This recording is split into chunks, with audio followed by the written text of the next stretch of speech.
the CERIAS Computer Security Seminar. Our first speaker of the semester is Bill Horne.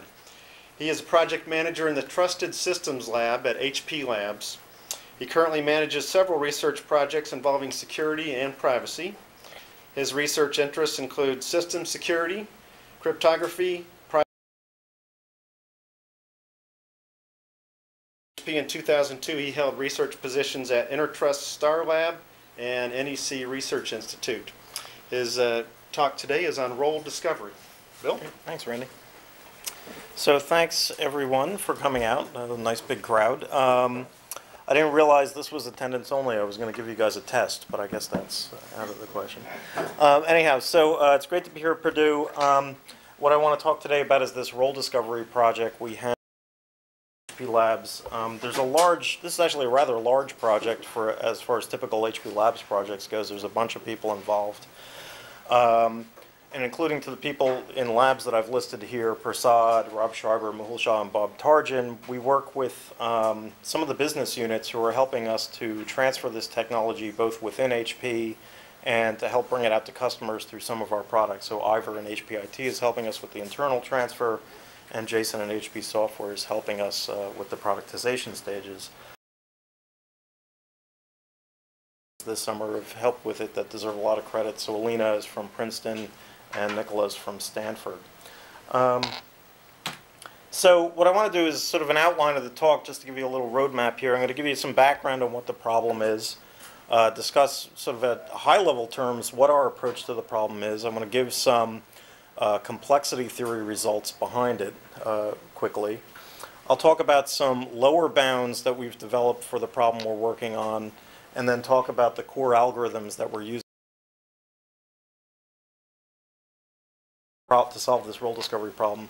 And then I'll go through some results we have on some real-world data, and I'll sort of wrap up with some ideas for where we want to take this research next.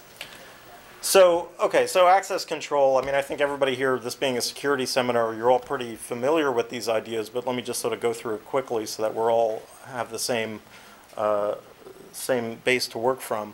So, you know, access control is about fundamentally controlling who has access to what. And typically in more traditional access control models like discretionary and mandatory access control, that's done directly by managing directly who has access to what, either at the application by managing the users who have access to that application, or you can think of something like a file system where you talk about who has the ability to access a file either through a group or a user or something like that. Role-based access control is, you know, a relatively old idea. It's been in commercial applications.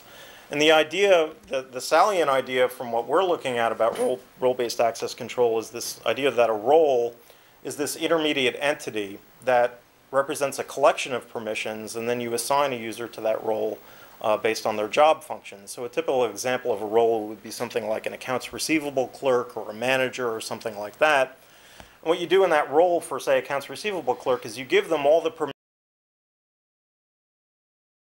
Users who come in and are put into an accounts receivable clerk position, you give them that role.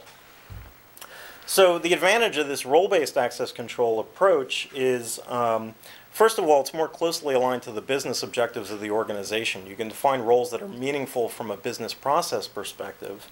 And it's sort of easier to manage and make changes on the roles. So for example, you can define a role once and apply it uniformly across multiple recipients. Change to a job function, for example, change the permissions that the accounts receivable clerk has to do. You can make that easily and centralized within the role, and then that automatically propagates out to all your users. And if an individual user changes their job function, instead of going out to each individual application and deprovisioning those access rights and reprovisioning them on other applications, you just simply change the role assignment, which makes things easier. Okay, so what's the problem? So the problem, RBAC's been around for 15 years and nobody really uses it, or maybe that's not quite fair. People do use it, but it's been very difficult, is that it's a huge challenge for large organizations.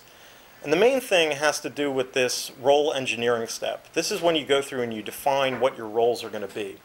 So what this typically involves is you have to go through and first figure out what your entire user population is, what applications they have access to, what should be the ideal job responsibilities of those people. Consider things like that you want to apply to those roles, and then go through the process of designing and optimizing those roles. Well, that doesn't sound so bad, except that in large organizations like HP, which is particularly large, but even companies a tenth the size of HP, there's often tens of thousands of users and hundreds or thousands of applications that they have access to. And it's just an enormous task to go through and to figure out what all those roles are. And in particular, what makes this particularly problematic is that access control is typically managed at the application, so that the have access to those applications. And when you have hundreds of applications, you may have literally maybe hundreds of people, or at least tens of people, who are the only ones who are knowledgeable enough to make decisions about what the role should look like. So actually going through this role engineering process involves pulling together large teams of people who have to mull over this sort of very detailed data to figure out how to design these roles, and that's labor intensive, and anytime you're doing a lot of labor intensive stuff, it becomes expensive because of the organization. Okay, so what is role discovery about? So the idea of role discovery is, instead of doing this sort of like top down from the business objectives, figuring out what the role should be, we sort of take a bottom-up approach, where what we do is we look at the existing access controls in an organization and do some sort of data mining on those access control rules to figure out what an equivalent set of roles would be that would explain the existing set of access controls. And our goal here is not so much to completely replace this expensive role engineering,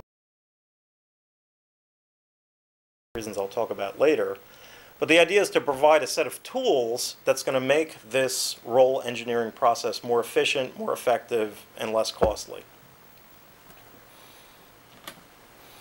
Okay, so why do it this way? Well, first thing is to get faster results. So the idea here is that you know, people, the customers we're working with on this right now, there's a customer we're working with a small collection of people who are going through this process, where to start.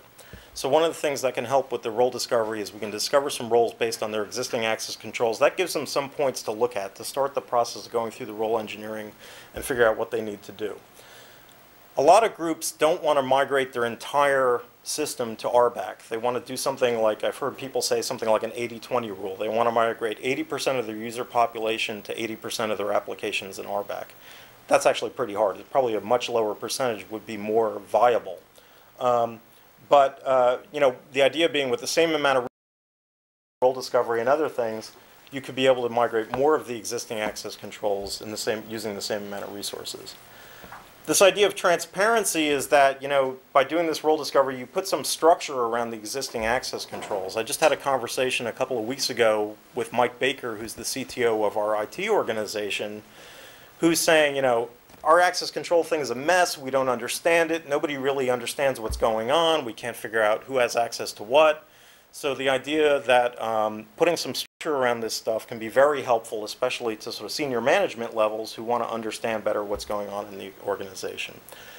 The other thing that we're discovering that this role discovery piece is useful for is exposing what I call noise in the system. And noise here just simply means mistakes of one kind or another. Either you've granted access to somebody who shouldn't have it, or you've not granted access to somebody who should. And that sort of appears sort of pretty evidently when you don't go through and do this role discovery process. Those kinds of mistakes trickle up and they become very visible. Risks. So the idea is you go through this role engineering process, and then at some point you're going to flip on the switch and turn on, you know, all your old access controls to this new role-based access control system. Well, what you want to make sure that happens is you don't turn on that switch and suddenly some people can't get access to something they were supposed to have because you didn't consider it in the role engineering process, or maybe you've introduced some new vulnerability that you weren't aware of. So this role discovery thing can give you sort of a baseline to compare your designed roles against, so that you have a better idea of have more confidence and lower the risk that you're doing something correctly. Okay, so we're not the only ones who have looked at this. There's been both